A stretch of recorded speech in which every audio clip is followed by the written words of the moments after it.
국민연금을 이제 발표를 했는데요. 중요하잖아요. 노후 생활이 점점 더 이제 그 수명이 늘어나게 되고 노후가 불안한 분들은 어떻게 이제 이 안정적인 노후 생활을 할 건가. 국민연금이 제일 중요한 문제인데 이제 덜컥 발표를 했습니다. 정부가. 이거 어떻게 보세요? 나는 이번에 뭐 연금 개혁이라고 발표하는 것이 과연 노인네들의 노후의 생각 안정에게 어떠한 영향을 미칠 것인가는 전혀 고려치 않은 것 같아요. 그러니까 이제 우리나라의 연금 개혁을 하는 사람들이 연금의 뜻을 잘 이해를 못하지 않나 생각을 해요. 그럼 무엇 때문에 연금이 필요하냐? 이 연금이라는 게 노후의 소위 생활 안정을 시켜주는 게 연금의 주 목적인데 연금 개혁을 한다면 항상 연금 기금의 재정 안정을 목표로 해가지고서 연금 개혁을 해야 돼요. 그러니까 지금 현재 우리나라에서 이 노인 빈곤율이 OECD에서 제1위에 지금 달리고 있는 상황에 있고 지금 내년서부터 우리나라에서 이 초고령화 사회로 이끌어가면은 그 노인네들이 굉장히 좀 삶이 팍팍해질 수밖에 없는 이런 상황인데 사실 어떻게 보면은 우리나라에 지금 70대 이상의 빈곤율이 제일 높은데 70대 이상의 사이 우리나라의 노인네들이 대한민국 경제 발전에 가장 고생을 많이 한 사람들이라고. 그러니까 그 사람들은 현재 세대에 이르는 세대가 먹여 살려야 할 의무가 있어요.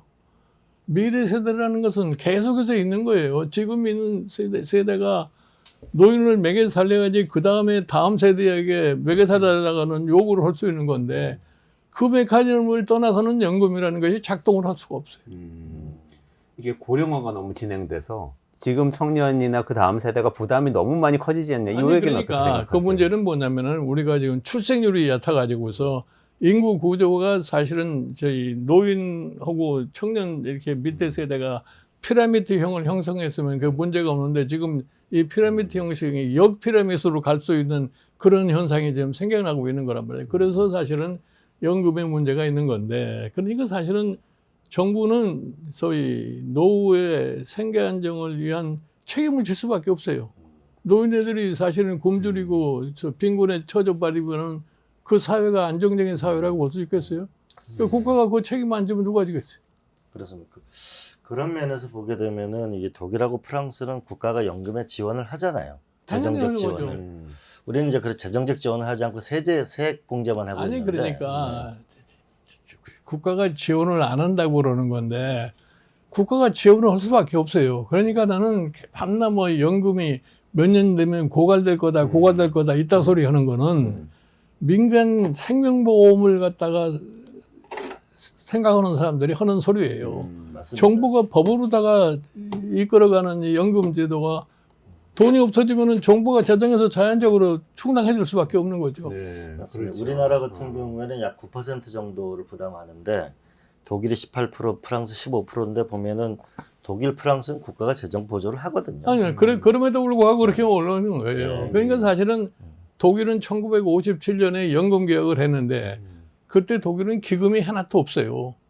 뭐 2차 대전 끝나고 나서 다 없어져 버려가지고 고갈이 우리말로 따지면 고갈이 돼 있는 상태. 아니요, 고갈이 없어져 버린 거지 아예 뭐. 없는 거죠. 그래서 57년에 연금을 도입을 하니까 이 사람들이 무슨 돈으로 이거 연금을 할 거냐 했는데 그 이르는 세대가 내는 기여금을 가지고서 연금을 지급을 한 거래요.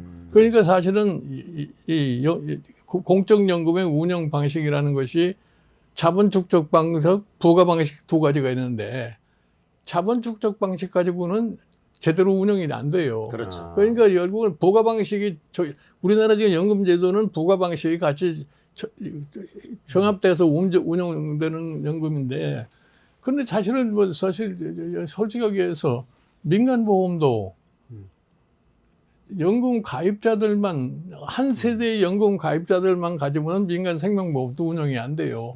계속해서 생명보험에 들어오는 사람들이 있으니까 그 사람들이 기여금을 내는 걸 가지고 이렇게 주고 이제 그런 메커니즘이란 말이에요. 그러니까 내가 낸 돈을 쌓아놨다 내가 나이 들었을 때 찾아가는 개념이 아니다. 그런 개념으로는 연금이 운영이 될 수가 없어요. 그렇죠.